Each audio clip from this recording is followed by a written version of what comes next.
bringing out the barbarian in you. This is Sega Masters.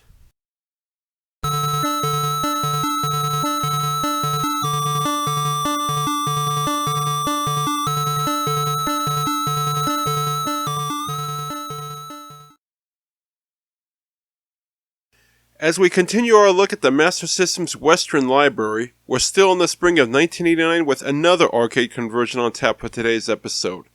This time it's Roston, a port of a popular hack-and-slash coin-op title that marks the first appearance of arcade giant Taito in this series. Indeed, the very same title that was responsible for a number of arcade hits throughout the early to mid-1980s. Not surprisingly, home versions of their titles were mainly published for the top-selling Nintendo Entertainment System. So you can only imagine how surprising it might have been to see one of their coin-op hits turn up exclusively for Sega's console, given how much of a Nintendo supporter they were back then.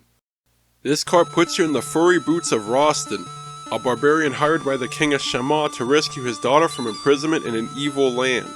With a bounty of treasure as a reward for his success, Roston grabs his sword and heads off to brave 7 bruising levels, and naturally his quest involves slicing and dicing every hostile creature in sight. Roston, or Roston Saga as the game is known in Japan, first appeared in the arcades in 1987, was clearly inspired by Robert E. Howard's famous creation Conan the Barbarian, who of course gained a newfound popularity through a pair of films starring Arnold Schwarzenegger. Although it doesn't really do anything outside of what you'd expect from a side-scrolling slayathon, its fast-paced action, well-done presentation, and the fact that you could play as even a facsimile of an Arnold character still made it a favorite of gaming hall patrons. Sega may have thought they had scored a coup by securing a home port exclusively for their console, once again neglecting that straight arcade ports weren't exactly in vogue in 1989. It's been stated time and again on this series how Nintendo's Legend of Zelda and Metroid franchises were changing the appetites of gamers in the latter half of the decade by offering large worlds full of secrets to discover along with RPG-style character growth. As a result, gamers no longer wanted to merely walk through a few levels beating up enemies along the way. They wanted to explore and watch their avatar grow stronger and learn new skills during the course of their journey. Many of the arcade companies looking to bring their coin-op hits to the NES saw the proverbial writing on the wall that what worked as a short-term amusement designed to grab quarters wasn't going to move the needle on a console anymore. Thus they followed suit by injecting their standard action exercises with similar features to give them more depth and replayability, in essence remaking them into more fulfilling experiences for the home audience. Whether it's attributes and skills you can build up, world maps with plenty of levels to challenge, or even cinema-style storytelling cutscenes, these additions and more helped consumers feel confident they were getting plenty of content and long-term enjoyment to validate the $50 they shell out for a cartridge at the time. Those hoping Roston would tread a similar path will be disappointed that the programmers opted to stay mostly faithful to the arcade version, keeping the core gameplay intact while making but a few minor changes to help it feel a little more console-friendly.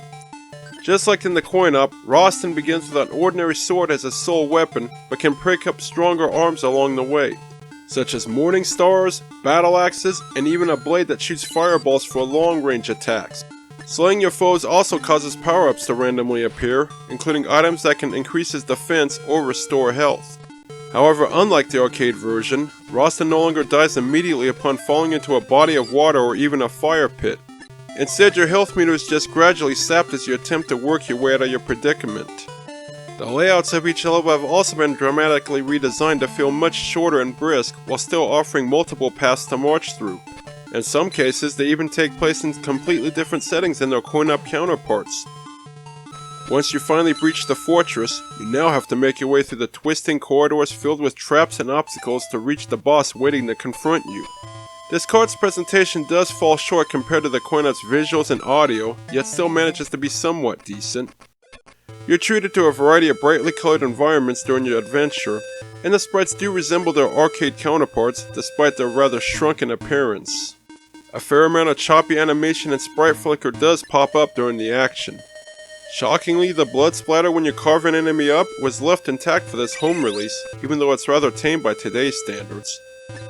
Likewise, this card's music doesn't quite match the arcade version's atmospheric tunes, but still set the tone nicely for each scene, and the sound effects are just there as usual.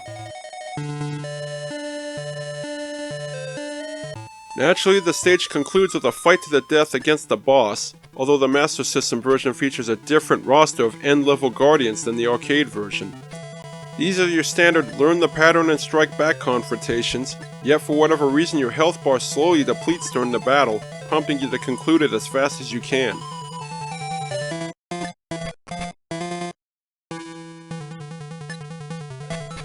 Defeat the boss, and you get a moment to revel in your triumph before getting thrown back into the action in the next environment, though don't expect any sort of plot-advancing cutscenes after each stage. And that's basically all there is to Roston, just simple mid-1980s arcade hack and slashing that's been seen many times before with nothing special or unique about it. Walk and jump around, chop up some foes, beat a boss, repeat, with the environments being the only real difference between levels. And don't expect to find any secrets or character growth or anything unique like this cart's contemporaries on the NES was offering. It feels like the programmers could have easily done much more than just token changes to give the rather bare-bones action some welcome depth and replayability. Instead, all this card offers is repetitive gameplay that harkens back to a time that was long forgotten by 1989 and certainly won't hold your attention for very long. You also have to contend with a rather brutal difficulty level, as you're constantly swarmed by foes with very little chances to catch your breath. It doesn't help that Roston is a tad slow and lumbering as he tries to move around the screen. Some iffy collection detection will also ensure you'll most likely take a hit or two while trying to fight off your attackers. Granted, the controls are easy to understand, yet jumping is mostly problematic. You have both a short and a long jump available, but both are stiff and uncontrollable in mid-air. And don't be surprised if you're constantly overshooting platforms and landing into pits you can't escape from unless you somehow master Roston's special wall jump.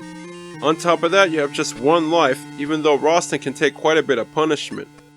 Once your life bar is depleted, it's game over, and you don't even get Roston's cool cry of death from the arcade version. You are normally granted 3 continues which start you back at the scene you perished at, in essence giving you 3 lives to complete the game, but an easy to use cheat can eliminate that limitation. So what to ultimately make of Roston on the Master System? It's not really a terrible game, it's competent for what it is and does its job as an arcade port.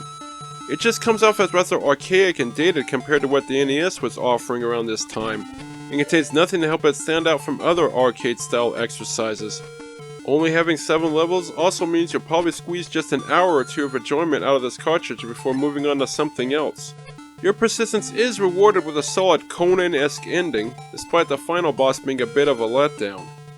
And it's hard to ignore how this cart suffers the same fate as many coin-op ports for the older consoles.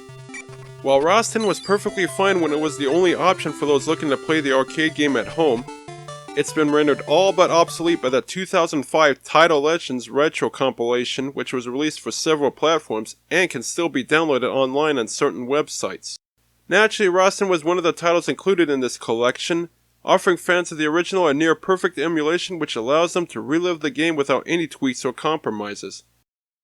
In the end, it's hard to give this version of Roston any real recommendation unless you're just looking for a quick action fix and are willing to put up with the cart's shortcomings and control issues. It'll satisfy the itch for a brief time, but you'll be looking for more substantial quests before too long.